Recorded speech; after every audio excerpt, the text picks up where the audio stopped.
is the fusion factor.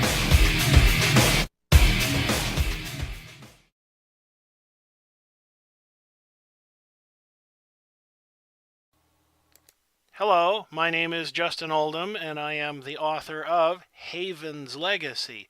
This is a post-apocalyptic genre novel written for young adults in the style of a lot of the classic adventures that you may be familiar with. And this is based on the post-apocalyptic role-playing game AC After Collapse.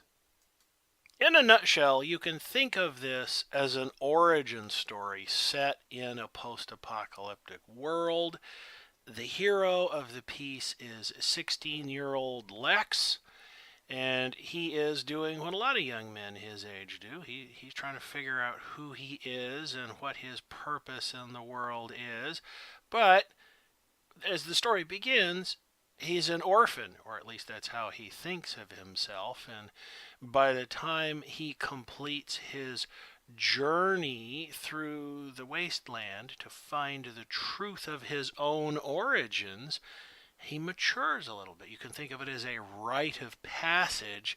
In order for him to get the answers he wants, he has to first learn about himself. And we do all of this in a post-apocalyptic environment that does involve a few running gun battles and thievery and the kind of thing you would expect anybody in a shattered world to have to cope with somehow. Now, some of you may already know, AC After Collapse, the role-playing game, was under development for something like 35 years, and I plead guilty. It's just that life got in the way. There was college, there was professional life, and the usual personal problems that people have trying to pay the bills, trying to fall asleep, and after the end of a stressful work week, the whole 9 yards. And not only does time fly when you're having fun, but when you're carrying all that responsibility of the white-collar professional life, the clock seems to go faster. So that's what that is.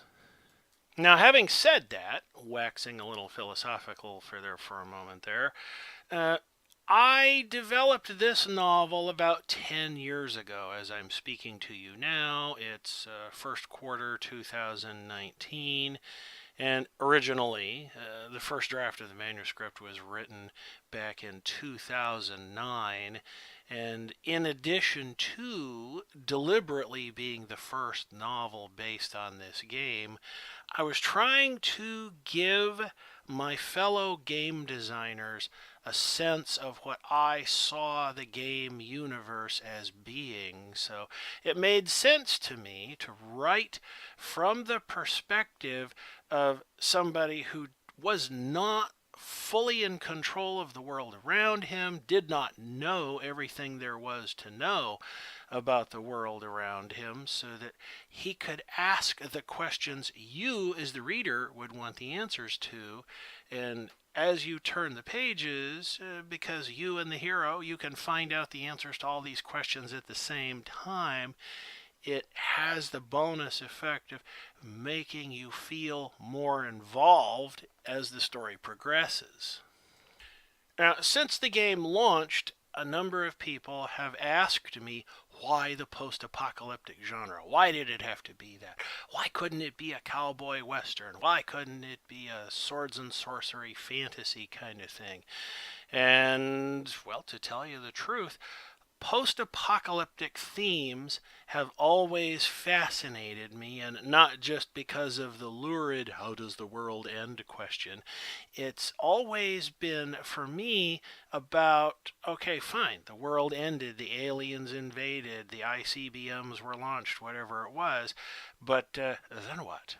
The people who survived all of that, they have to contend with the consequences of actions taken by people who may no longer be alive at the time they're pushing their way through the ruins to find food, medicine, and whatever else you might be looking for in that environment, which would include clues to the past. Now, yes, I do know I'm dating myself here, but when I was a kid, young adult fiction was still Hardy Boys and Nancy Drew and things like that. It was all so squeaky clean that it tended to revolve around find the mystery, solve the mystery, go home, be home in time for dinner. Everybody has a nice evening around the television and happily ever after. But when you're dealing with something as messy as the post-apocalyptic world, there are things in there that you can't really gloss over. There is a certain amount of hunger and privation, and so when you're cold, wet, and hungry, trying to find a place to sleep that is actually safe to do that is no small thing.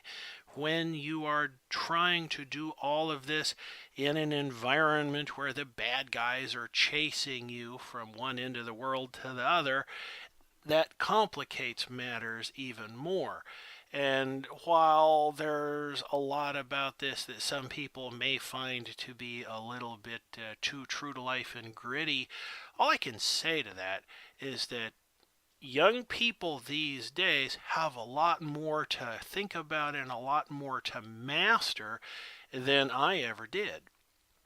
In my teenage years, computers were still an idea. The few people who had desktop computers clearly had more money than I did at the time. And as life has changed, we now live in a world of computers, tablets, cell phones, and in the next decade or so, a lot of this stuff will start talking back to us.